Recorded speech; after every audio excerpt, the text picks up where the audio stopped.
You are 19 years old. Yesterday, your biggest concern was whether the harvest would be good this year. Today, none of that matters. Because your life is over. At least, the life you knew. The morning begins like any other. The sun rises over the fields. The air is warm. Your mother is already awake. Your younger brother is helping with chores. Everything feels normal, safe, familiar. You have no idea that within a few hours you will lose everything. At first, you hear shouting in the distance, then more shouting, then screams, the kind of screams that immediately tell you something is wrong. People begin running. Someone shouts a warning. Soldiers, Roman soldiers. Panic spreads through the village. Some people try to hide, others try to flee. A few men grab farming tools and prepare to fight. But everyone already knows the truth. There is no fight to win. Not against Rome. You run, everyone runs. Your heart pounds so hard it hurts. You hear the sound of horses, the sound of metal armor, the sound of commands shouted in a language you barely understand. You do not know where your family is. You only know one thing. You must survive. But survival is not enough, because eventually they catch you. A strong hand grabs your arm. You fall into the dirt. Someone strikes you. The world spins. When you finally look up, everything has changed. Your village burns behind you. Smoke fills the sky. People cry. Children scream for their parents. And for the first time in your life, you feel completely helpless. You search desperately for your family, your mother, your brother, anyone. But the crowd of prisoners grows larger, faces covered in fear, faces covered in tears, faces you may never see again. Because slavery begins with separation, and separation is often forever. Hours later, your hands are tied. The march begins.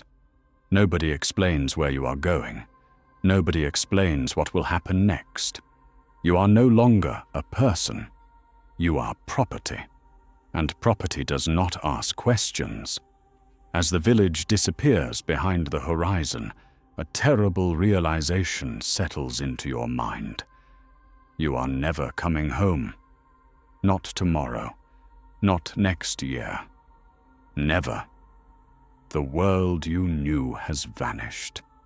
And the worst part, your nightmare has only just begun. Days pass, then weeks. The journey feels endless. You travel with dozens of other captives, men, women, children, all of you exhausted, hungry, terrified. Nobody knows what awaits at the end of the road. Eventually, you arrive in a Roman city. The noise overwhelms you. Crowded streets, merchants shouting, animals, carts, thousands of strangers. Life continues normally around you, as if your suffering means nothing. Then you see the market, the slave market, rows of human beings standing in chains, waiting.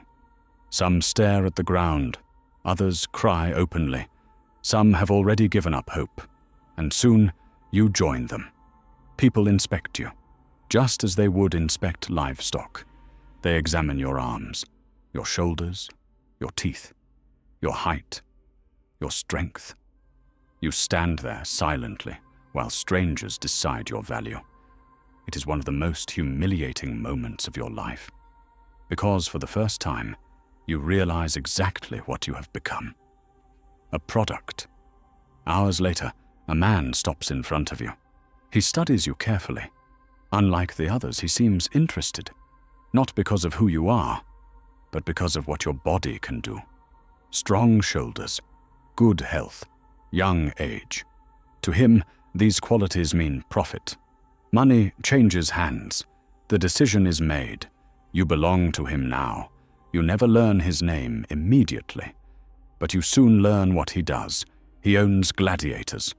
At first, you feel relief. At least you are not sent to the mines. At least you are not sent to a farm. At least you are still alive.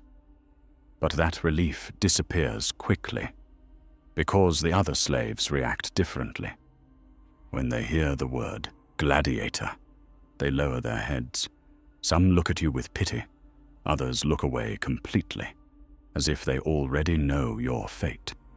That night, you arrive at a training school. High walls, heavy gates, armed guards. It looks less like a school and more like a prison, because that is exactly what it is. Before sleeping, you hear distant sounds, metal striking metal, men shouting, someone crying in pain. You do not understand what is happening. Not yet. But deep inside, you already feel it. Something terrible waits behind those walls. And tomorrow, your new life begins. The life of a gladiator. The next morning begins before sunrise. A horn echoes through the training school. The sound pulls you from an uneasy sleep. For a few seconds, you forget where you are. Then reality returns. The walls, the guards, the chains, the fear. You are not home. You are a gladiator. Or at least, you are expected to become one. The training yard is already full of men. Some are slaves like you. Others are prisoners of war. A few are criminals. All of them share the same fate. Fight or die. A large man walks into the yard. The trainer, the Lannister's most trusted instructor. His body is covered in old scars. His nose has clearly been broken more than once. His eyes seem completely empty. This is a man who has watched hundreds of gladiators live and die, and to him, you are simply the next one. Training begins immediately. No speeches, no introductions, no kindness. You receive a wooden sword, much heavier than you expected. A wooden shield, also heavy. Everything feels awkward, unnatural. You have never trained for combat before. You are a farmer, not a warrior, the instructor shouts. You swing again and again and again. Hours pass. The sun rises higher. Sweat covers your body. Your arms burn. Your legs shake. Yet nobody is allowed to stop. Every mistake is punished, not with death, not yet, but with humiliation. Extra drills, exhaustion, pain. The trainers know something important. A tired gladiator dies quickly. A disciplined gladiator might survive. Days become weeks. Weeks become months. Your body begins to change. Your hands become rough. Your shoulders grow stronger. Muscles appear where none existed before. You barely recognize yourself. But strength comes at a cost. Every day someone gets injured. Broken fingers, dislocated shoulders, deep cuts from training accidents. You quickly learn an uncomfortable truth. The arena is not the only place where gladiators die. Sometimes they never even reach it. At night, the training school becomes strangely quiet. The men sit together eating simple meals, bread, beans, barley porridge. Nothing impressive.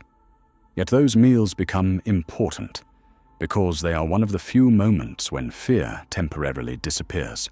Slowly, friendships begin to form. You meet another young gladiator. His name is Marcus. He is your age, captured during a war, far from home, just like you. The two of you talk for hours about family, about freedom, about the lives you lost. And for the first time since your capture, you feel slightly less alone. Months continue to pass. The training grows harder, much harder. Wooden weapons are replaced with heavier equipment. The drills become more realistic, more dangerous, more painful. Now the instructors force you to fight each other. Not to the death, but close enough. Close enough to feel fear. Close enough to taste blood. Close enough to understand what awaits inside the arena. The first time a wooden sword strikes your face, you hit the ground immediately. Pain explodes through your jaw. The crowd of trainees laughs. The instructor does not. He simply orders you to stand up, again and again and again, until standing up becomes instinct. Because one day, staying on the ground may kill you. Marcus struggles too. Some days he wins. Some days he loses. Some days both of you collapse from exhaustion. But every hardship strengthens your friendship, because nobody else truly understands what you are experiencing. Only another gladiator can understand the constant fear, the constant uncertainty, the knowledge that your future belongs to someone else. One evening, an older gladiator joins your table. His name is Titus. He has survived 6 years in the arena. 6 years. The number seems impossible. Most gladiators never last that long. You ask him what combat feels like. At first, he remains silent. Then he finally answers. It feels nothing like training. The room becomes quiet. Everyone listens. Titus stares into the fire. The worst part is not the pain. The worst part is waiting. Waiting in the tunnel beneath the arena. Waiting while thousands of people scream above your head. Waiting while knowing someone may die before sunset. Nobody speaks after that, because deep down, everyone understands. The arena is coming, for all of you, sooner or later. As the months pass, you begin hearing rumors, names being selected, fighters chosen for upcoming games. Every time the trainer enters the yard, your heart races. Every time someone calls a name, fear spreads across the room, because sooner or later, your turn will come. Then one morning, it finally happens. The trainer enters, he carries a scroll. The yard falls silent. You can hear nothing except your own heartbeat. The instructor begins reading names. 1, 2, 3. Then, yours. For a moment, the world stops. Marcus looks at you. You look at Marcus. Neither of you speaks. Neither of you needs to, because both of you understand exactly what this means. After months of training, after months of fear, after months of waiting, the arena has finally arrived, and nothing will ever be the same again. After your name is read, nothing feels real anymore. The training yard disappears around you. The voices fade. The world becomes strangely distant. Because from this moment forward, every thought leads to the same destination. The arena. That evening, nobody celebrates. Nobody congratulates you, because being chosen is not an honor. It is a sentence. Marcus sits beside you in silence. Neither of you knows what to say. For months, both of you feared this day. Now it has arrived. The following days feel different. Training continues. The drills continue. The beatings continue. But everything now carries a new meaning. Every strike, every lesson, every injury could soon decide whether you live or die. At night, sleep becomes difficult. You close your eyes and imagine the crowd, thousands of strangers watching, judging, waiting, hoping for entertainment, hoping for blood. You begin noticing small things. The older gladiators rarely laugh. The veterans rarely speak about the arena. And when they do, their voices become quieter, as if they are remembering something painful, something they would rather forget. One afternoon, a wounded gladiator returns from the games. The entire school watches. He is alive, but barely. His arm hangs uselessly at his side. His face is covered in scars. His eyes seem empty, broken. You expected victory to look glorious. Instead, it looks terrifying. That night, nobody talks during dinner. Everyone stares at the wounded man. Everyone understands the lesson.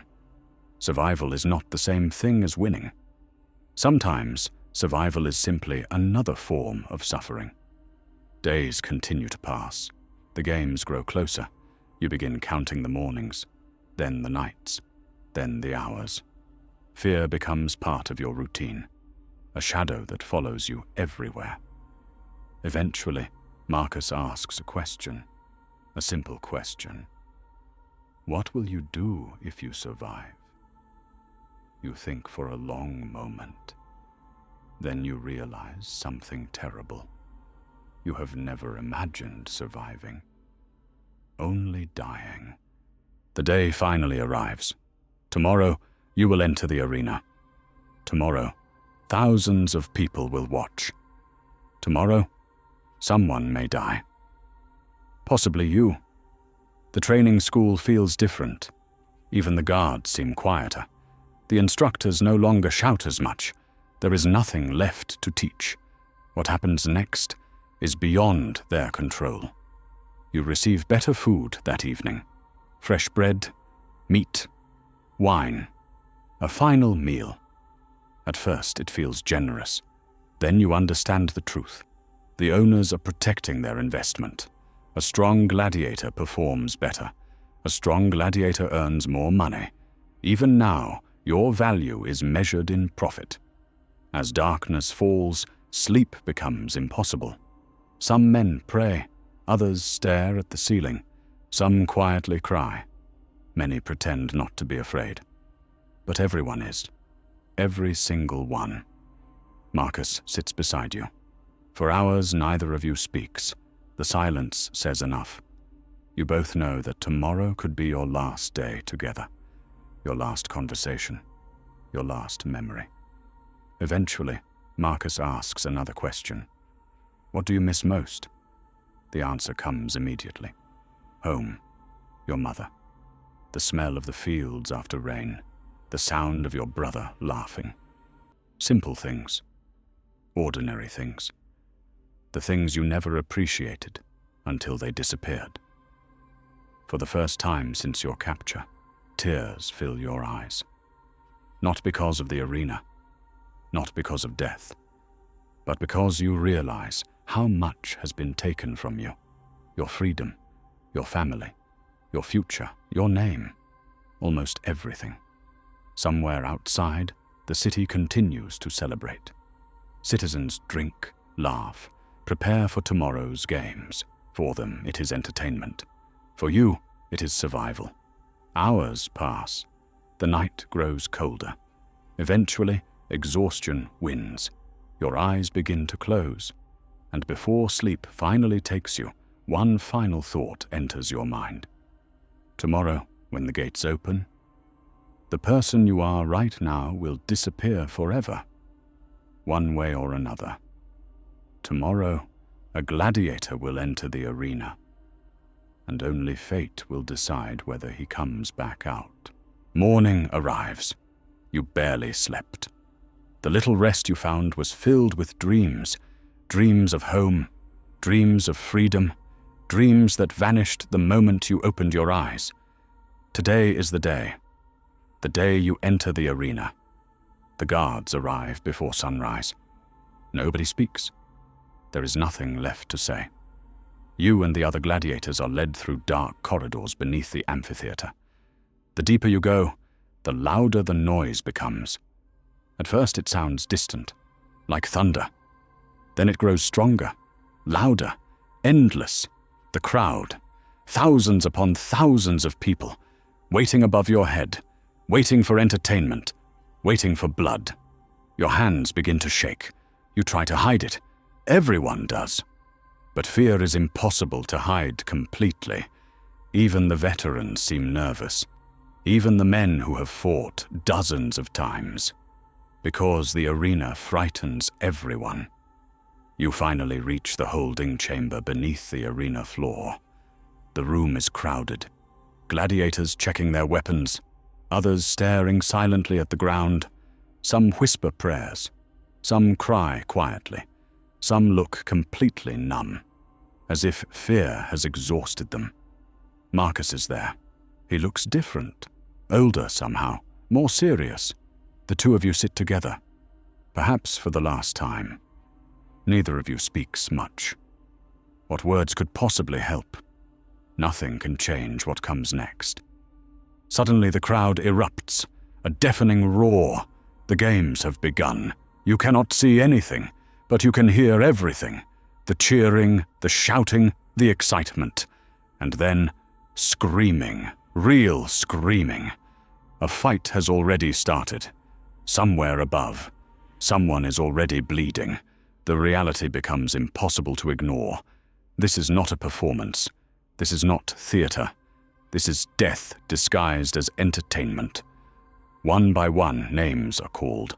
One by one, gladiators disappear through the gate. Some return. Most do not. Every time the gate opens, your heart beats faster. Every time it closes, you wonder who died. Then you hear your name. The world suddenly becomes silent. Not outside. Inside your own mind. Everything slows down. Every breath, every movement, every thought. This is the moment you feared for months. A guard gestures toward the gate. The sunlight pours through the opening. Bright, blinding, beautiful, terrifying. You take your first step, then another, and suddenly you are standing inside the arena. The noise hits you like a physical force. 50,000 people, maybe more, an endless sea of faces, cheering, laughing, pointing, watching you, judging you, waiting. You feel smaller than you have ever felt in your entire life, because for the first time, you truly understand something. To them, you are not a man. You are the show. Across the arena stands your opponent. He looks about your age, perhaps younger. His face is pale, terrified, just like yours. For a moment, neither of you moves, because both of you understand the truth. Neither of you wants to be here. The crowd begins to chant, demanding action, demanding violence, demanding entertainment, the official signal for the fight to begin. And suddenly, there is no more waiting. You move forward carefully. Shield raised, heart racing. Every lesson from training floods into your mind. Keep your shield high. Watch the feet. Control your breathing.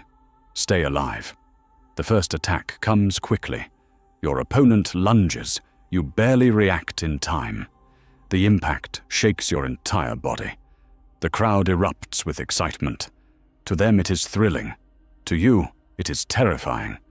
The fight continues. Minutes feel like hours. Your arms burn. Your legs ache. Sweat pours into your eyes. The heavy armor feels impossible to carry, yet stopping is not an option. Stopping means death. At one point, you slip. Just slightly, but it is enough. Your opponent strikes.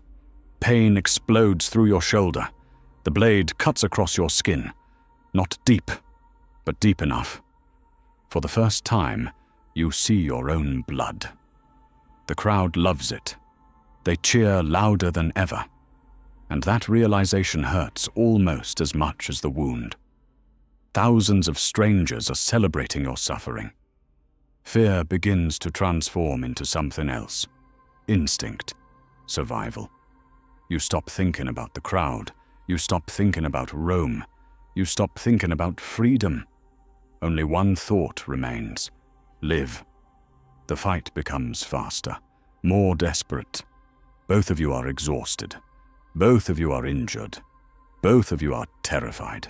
Neither of you wants to die. Then suddenly, your opponent makes a mistake. A small mistake. The kind trainers warned about. The kind mistakes people only make when they are exhausted. You react automatically. Months of training take over. Your weapon strikes. Your opponent falls. The arena becomes silent for a moment, then erupts. The loudest sound you have ever heard. The crowd is ecstatic. The officials rise from their seats. The decision approaches. Life or death for the man lying in the sand. You look at him. He looks at you. His eyes are filled with the same fear you felt only moments ago. And in that instant, you realize something terrible. The greatest enemy in the arena was never the man across from you. It was the crowd, because the crowd is always hungry. And today, it wants more. The fight is over. The crowd is cheering. Thousands of voices echo through the arena, yet you barely hear them. Your ears ring. Your shoulder burns. Your entire body shakes from exhaustion. You are alive. And somehow, that feels unreal. The guards lead you away from the arena floor, back beneath the massive structure, back into the darkness. The noise of the crowd slowly fades behind you. For the first time in hours, you can breathe again. The physicians examine your wound. It is painful, but not fatal. You survived. At least this time. Many gladiators never receive that news. Many leave the arena only as bodies. You leave on your own feet. And in the world of gladiators, that is considered success. When you return to the training school, the other fighters watch you carefully. Some nod respectfully. Others avoid eye contact. Not because they dislike you, because they know something you are only beginning to understand. The arena changes people, forever. That night, everyone congratulates you, yet you cannot celebrate. Every time you close your eyes, you see the fight again. The sand, the blood, the fear in your opponent's eyes, the moment he fell, the moment the crowd screamed for more. Days later, life slowly returns to normal. Training begins again. Meals continue. The routine survives. But something inside you has changed. The boy who arrived at the gladiator school no longer exists. The arena took him and left someone else behind. Months pass. Then another fight. Then another. Then another. Each battle earns you experience, scars, pain, memories. Some gladiators become famous. The crowd begins recognizing certain faces, including yours. People cheer when you enter. Children point toward you. Merchants speak your name. For a brief moment, you become something unusual, a celebrity. And yet, you are still a slave. The fame feels strange. People admire you, but none of them truly know you. They only know the version of you that exists inside the arena. The warrior, the fighter, the entertainment, not the frightened young man who still dreams of home. Years pass, far more years than you ever expected. Many men who trained beside you are gone. Some died in the arena, some died from infection, some died from injuries that never healed. One by one, familiar faces disappear. Marcus survives for a long time, long enough to become like a brother, long enough to make you believe that perhaps both of you might one day earn freedom. But the arena is cruel, and eventually it takes him too. The day Marcus dies feels different from every other death, because this time the victim is not a stranger. It is the person who helped you survive, the person who listened when nobody else cared, the person who reminded you that you are still human. For weeks afterward, you sit alone during meals. His seat remains empty, and somehow that emptiness hurts more than any wound, because physical scars heal. Some emotional wounds never do. The older you become, the harder fighting becomes. Your injuries accumulate. Your shoulder still hurts when it rains. Your knee never healed correctly. Old scars ache during cold mornings. The crowd sees a warrior. You feel every year of suffering. Then one day, something unexpected happens. Your owner calls you forward. You immediately fear the worst. Another fight, another punishment, another loss. Instead, he presents you with a wooden sword, a rudis, the symbol of freedom. For a moment you do not understand. Freedom. The word feels unreal, impossible. For years you stopped believing it could happen. Yet here it is, placed directly into your hands. The crowd cheers, the officials applaud, people celebrate the story, the gladiator who survived, the warrior who earned freedom. It sounds beautiful, almost perfect. But deep inside, you understand something few others do. Freedom came at a terrible cost. Your youth, your family, your friends, your health, your peace of mind. Everything was exchanged for this moment. That night, you sit alone beneath the stars. For the first time in years, nobody owns you. Nobody commands you. Nobody decides your future. You are free. And yet, you cannot stop thinking about Marcus, about the village you lost, about the boy you once were. Because survival is not the same thing as victory. And sometimes the people who survive carry the heaviest burdens of all. The years have passed. The arena is behind you now. The crowds, the cheering, the blood-stained sand, the fear. All of it belongs to another life. At least that is what people would assume. But some experiences never truly end. They simply follow you, quietly, for the rest of your life. You are free. Free to walk where you wish. Free to sleep without guards outside your door. Free to make your own choices. It is everything you dreamed about. Everything you fought for. Everything you suffered for. Yet freedom feels different than you imagined. Because freedom cannot return what was lost. Your mother is gone. Whether she lived or died, you never learned. Your brother disappeared from your life years ago. Your village exists only in memory. The fields where you once worked, the roads you once walked, the people you once loved, they belong to another world. A world that vanished the day Rome captured you. Sometimes you sit alone at night, listening to the wind, watching the stars, and your mind drifts backward, back to the arena. Back to Marcus, back to the faces of men whose names nobody remembers anymore. History remembers emperors. History remembers generals. History remembers victories. But history rarely remembers ordinary people. The frightened young men forced into impossible situations. The people who paid the true price. The people whose stories disappeared. You remember Marcus often. More than anyone else.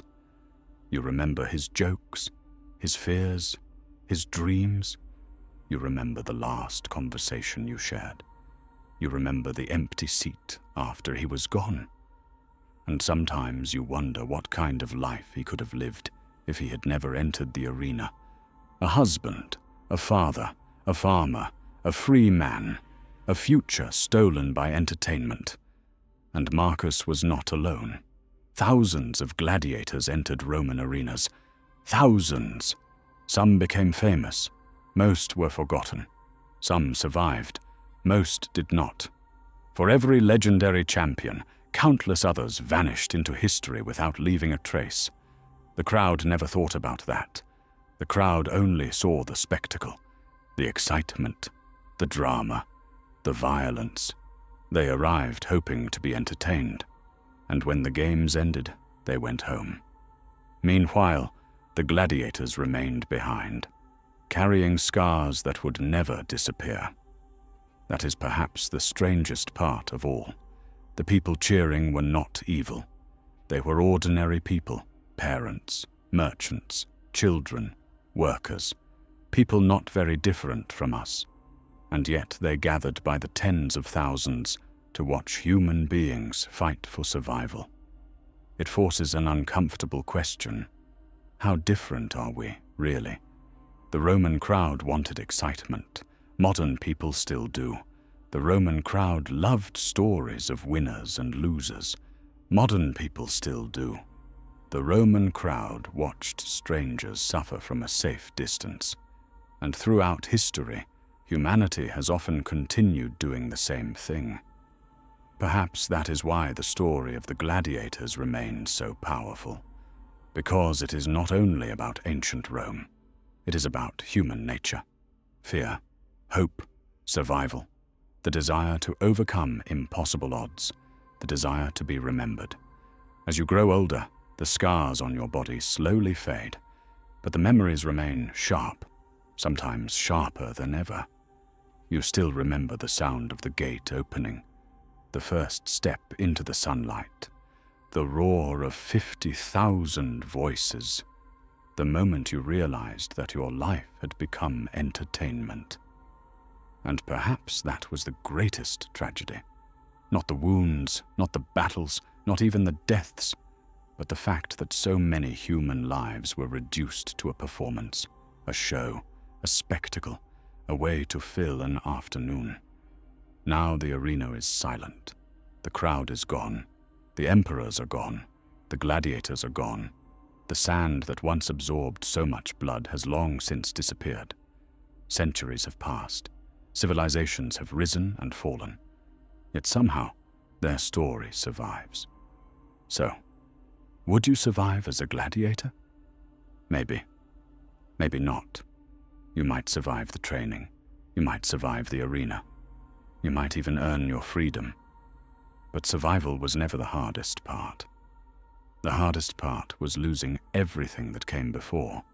Your family, your home, your future, your innocence. And if you somehow managed to survive all of that, if you somehow walked out of the arena alive, you would still carry its shadow for the rest of your life. Because some battles do not end when the fighting stops. Tonight, you can close your eyes, knowing that no crowd is waiting for your defeat. No gate is about to open. No emperor will decide your fate. You are safe. You are free. And that is a privilege most gladiators never experienced. So as the lights fade and the noise of ancient Rome finally disappears into history, rest and be grateful that you never had to step into the arena.